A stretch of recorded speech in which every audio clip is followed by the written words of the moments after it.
Para saudara dan saudari yang Tuhan cintai, selamat pagi dan selamat bertemu lagi dalam Renungan Harian edisi hari Senin tanggal 19 Oktober 2020. Mengawali hari yang baru ini, kita hendak mendengar dan merenungkan sabda Tuhan. Marilah sebelum kita mendengar dan merenungkan sabda Tuhan, kita berdoa. Dalam nama Bapa dan Putra dan Roh Kudus. Amin. Allah Bapa Maha Mulia, penuhilah kiranya kami dengan Roh Yesus yang telah menghambakan diri guna membelah kami. Perkenankanlah Dia menunjukkan jalan kehidupan kami. Bersabdalah ya Tuhan, kami siap untuk mendengarkan. Semoga sabda-Mu yang hendak kami dengar dan kami renungkan ini untuk mengawali hari yang baru ini sungguh semakin menjiwai seluruh kehidupan kami. Terpujilah Engkau Bapa, Putra dan Roh Kudus, kini dan sepanjang segala masa. Amin. Para saudara dan saudari yang Tuhan cintai, sabda Tuhan yang hendak kita dengar dan kita renungkan bersama untuk mengawali hari yang baru ini diambil dari Injil Lukas pasal 12 ayat 13 sampai 21. Tuhan sertamu. Inilah Injil Tuhan kita Yesus Kristus menurut Santo Lukas. Sekali peristiwa, Yesus mengajar banyak orang. Salah seorang dari mereka berkata kepada Yesus, "Guru, katakanlah kepada saudaraku supaya ia berbagi warisan dengan daku." Tetapi Yesus menjawab, "Saudara, siapa yang mengangkat aku menjadi hakim atau penengah bagimu?" Kata Yesus kepada orang banyak itu, "Berjaga-jagalah dan waspadalah terhadap segala kita makan. Sebab walaupun seseorang berlimpah-limpah hartanya, hidupnya tidak tergantung dari kekayaannya itu." Kemudian ia menceritakan kepada mereka perumpamaan berikut. Ada seorang kaya, tanahnya berlimpah-limpah hasilnya. Ia bertanya dalam hatinya, "Apakah yang harus kuperbuat? Sebab aku tidak punya tempat untuk menyimpan segala hasil tanahku." Lalu katanya, "Inilah yang akan kuperbuat. Aku akan merombak lumbung-lumbungku, lalu mendirikannya lebih besar, dan aku akan menyimpannya di dalamnya, selai gandum serta barang-barangku. Sesudah itu, aku akan berkata kepada jiwaku, jiwaku, ada padamu banyak barang, tertimbun untuk bertahun-tahun lamanya. Beristirahatlah, makanlah, minumlah, dan bersenang-senanglah." Tetapi Allah bersabda kepadanya, "Hai orang bodoh, pada malam ini juga jiwamu akan diambil daripadamu. Bagi siapakah nanti apa yang telah kau sediakan itu?" Demikianlah jadinya dengan orang yang menimbun harta bagi dirinya sendiri, tetapi ia tidak kaya di hadapan Allah. Demikianlah Injil Tuhan. Para saudara dan saudari yang Tuhan cintai, warisan biasanya memiliki nilai dan harga yang sangat mahal. Misalnya, orang yang mendapat warisan dari orang tuanya. Karena itu, orang akan berjuang untuk mendapatkan warisan itu. Ada kalanya supaya bisa memperoleh warisan itu, orang menempuh cara-cara yang manipulatif, kotor, dan tidak halal.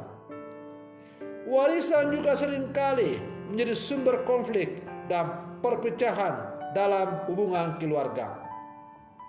Hal ini terjadi karena adanya keinginan kuat untuk memiliki dan menguasainya. Apalagi kalau ada sifat tamak di dalam diri seseorang, maka apapun harus dikorbankan demi meraihnya. Maka dalam Injil hari ini, Yesus mengajak kita untuk memaknai warisan dengan baik, memperolehnya dengan cara yang sehat dan jujur, dan menjauhkan diri dari sikap tamak dan rakus untuk memilikinya. Ketamakan atau kerakusan dapat menjadi penyebab segala kejahatan dan dosa, dan pada akhirnya akan merusak hubungan persaudaraan dan kekeluargaan. Oleh karena itu, kita perlu berusaha terus-menerus untuk selalu menjauhkan diri dari sikap tamak dan rakus ini. Para saudara dan saudari yang Tuhan cintai, kita tidak mungkin hanya hidup dengan mengandalkan harta, karena semua yang ada adalah milik Allah. Banyak orang yang kecewa dan sedih karena hidupnya hanya mengandalkan harta. Iman kekristenan, secara khusus iman Katolik, mengajarkan kita untuk mengandalkan harapan, iman dan kasih akan Allah dan sesama sebagai kekuatan yang dapat menopang perjalanan hidup kita sebagai manusia. Para saudara dan saudari yang Tuhan cintai, salah seorang tokoh santo yang sangat terkenal dalam gereja, yaitu Santo Fransiskus dari Assisi, merumuskan dalam doa yang amat sederhana, yaitu Tuhanku dan segalanya, atau Tuhanku dan segalaku. Dalam doa itu terkandung penegasan bahwa satu-satunya yang dimiliki ialah Allah, dan karena itu Ia memiliki segala-galanya. Apalah artinya kita memiliki harta yang begitu berlimpah-limpah, tapi pada akhirnya kita binasa. Maka dalam bacaan Injil tadi kita mendengar cerita perumpamaan Yesus, orang kaya yang bodoh, yang mau menimbul harta untuk dirinya sendiri. Tetapi setelah ia mencapai kesuksesan dengan kekayaan yang ia peroleh, ia menyangka bahwa kekayaan yang ia peroleh itu ia akan dapat berbuat apa saja. Tetapi sayangnya hari itu juga jiwanya diambil oleh Allah. Maka pada akhirnya Yesus bertanya, untuk siapakah harta yang telah dikumpulkan dengan susah payah itu? Para saudara dan saudari yang Tuhan cintai, itu tidak berarti bahwa saya mengatakan atau Tuhan melarang kita untuk berjuang menjadi orang yang sukses, bahkan menjadi orang yang kaya.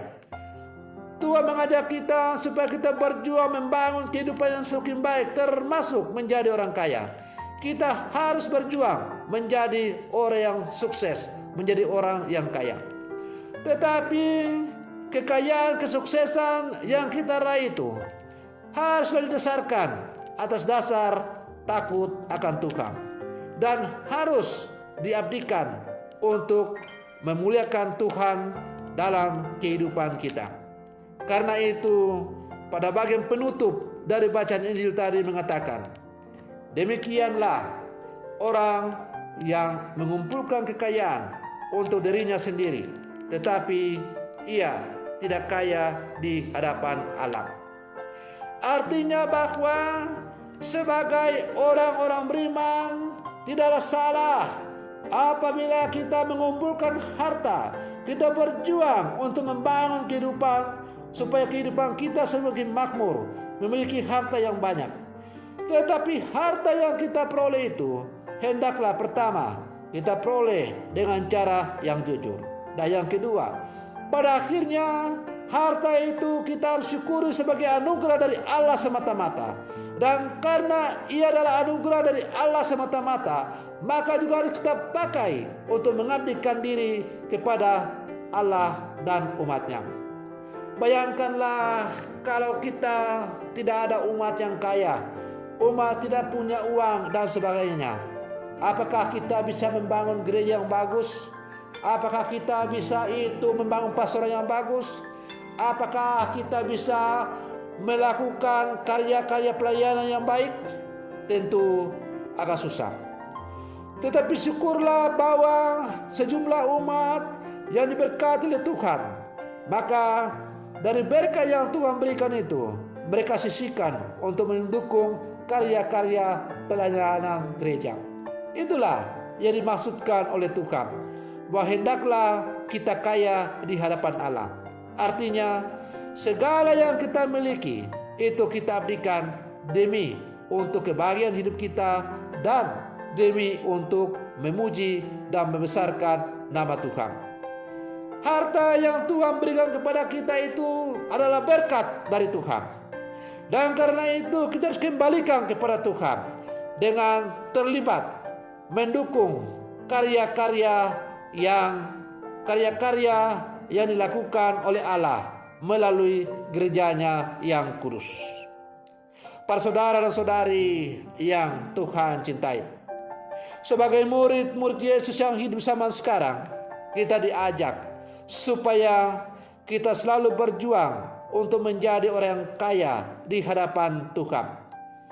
Mari kita gunakan kekayaan-kekayaan yang Tuhan berikan kepada kita untuk mengabdikan diri kepada Allah dan sesama dalam seluruh kehidupan kita. Semoga pada akhirnya kita boleh disebut sebagai murid-murid Yesus yang sejati, dan pada akhirnya layak untuk menikmati hidup berbahagia bersama dengan Allah yang kita abdi. Semoga perlindungan saya ini semakin menghantar kita untuk menjadi murid-murid Yesus yang tangguh, yang hidup di zaman sekarang ini. Semoga demikian. Selamat pagi. Tuhan Yesus